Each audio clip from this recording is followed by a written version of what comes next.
तर मंडळी काय म्हणजे आज भजन करण्याचा विचार आहे, त्यामुळे आत्माराम बुवा आणि आम्ही दोघे जण चाललोय. माळवाशीतले आमचे सगळे वारकरी लोक आलेत हा ना, त्यांच्याकडे जायचं ना भाऊ. माळवाशीतले सर्व वारकरी आहेत ना, त्यांच्याकडे चाललोय नाळ आणायला. आणि टाळ नाळ आणि चकवी बघूया घेऊन येऊया जाताना. बुवा आहेत पुढे, ते कुठे राहतात हो? त्यांची पहिली रूम बदलली ना.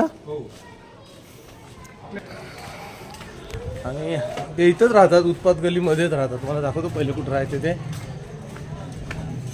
गली आहे, गलीचं नाव आहे उत्पात गली. अगदी मंदिराच्या शेजारी मस्त जवळच आहे. इथून चंद्रभागा पण जवळच आहे. मी तुम्हाला मागच्या वेळेस पण दाखवतो. हे बघा, ह्या समोरच्या बिल्डिंगमध्ये राहतात आणि आम्ही इथून जरा आतमध्ये गेल्यानंतर आम्ही राहतो. पण हे लोक ह्या बिल्डिंगमध्ये पूर्वी इथे राहायचे, पहिले इथे राहायचे ह्या बिल्डिंगमध्ये, आता ह्या बिल्डिंगमध्ये राहतात. बघा इथं समोरच गेला तर रुक्मिणी द्वार आणि ह्या त्याच रस्त्याला उत्पात गलीच्या रस्त्याला इथं जवळच आहे बघा राहतात ते लोक मस्त जवळ. तू कोण रे? झेपले तू? माळवाशीतला तू?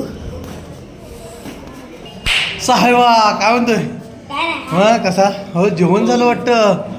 जेवण झालं तुमचं? अरे एवढं लवकर? साहेब जेवलाच काय रे? हो हो हो, ती जेवणाच्या टायमिंगवरती आपण आलोय. सगळी जेवणाला बसले. गुरुजी बघा समोर. गुरुजी जय हरी. गुरुजी नाही नाही जेव्हा तुम्हाला जेवायचं आहे.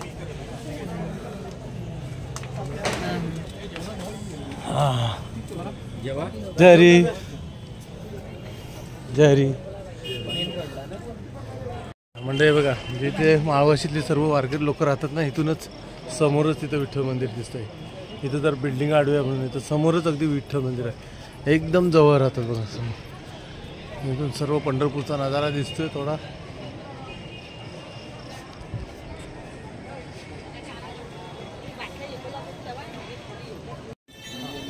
मस्तच. तिकडे टाळ वगैरे भेटलेत. माझ्याकडे पक्वास पण आहे.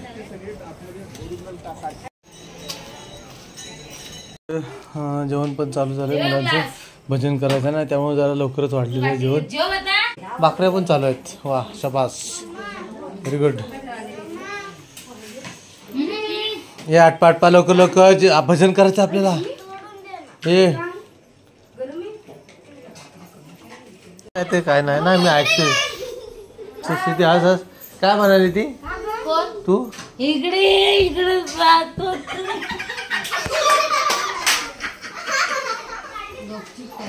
काय उगाच मी ऍक्टिंग करतोय मग सारखी असं असं असं मुद्दा ऍक्टिंग करतो. काय काय काय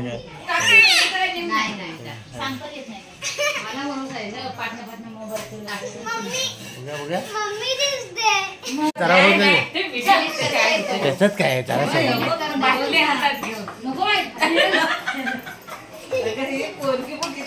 भजन चालू करूया आता. वाजले 11:30 तरी चालू करूया.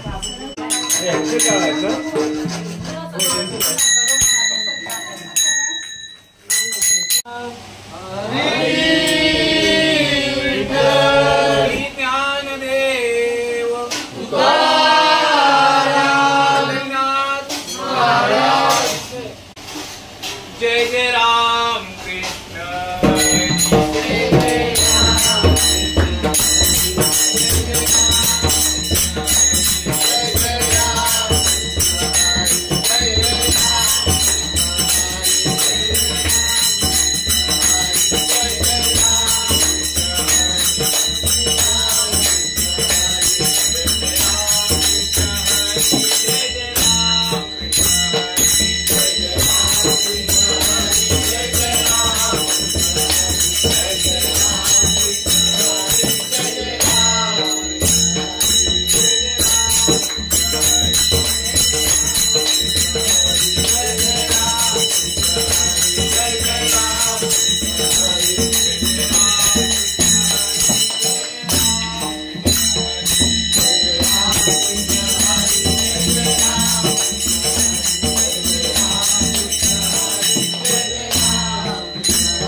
सुख झाले हो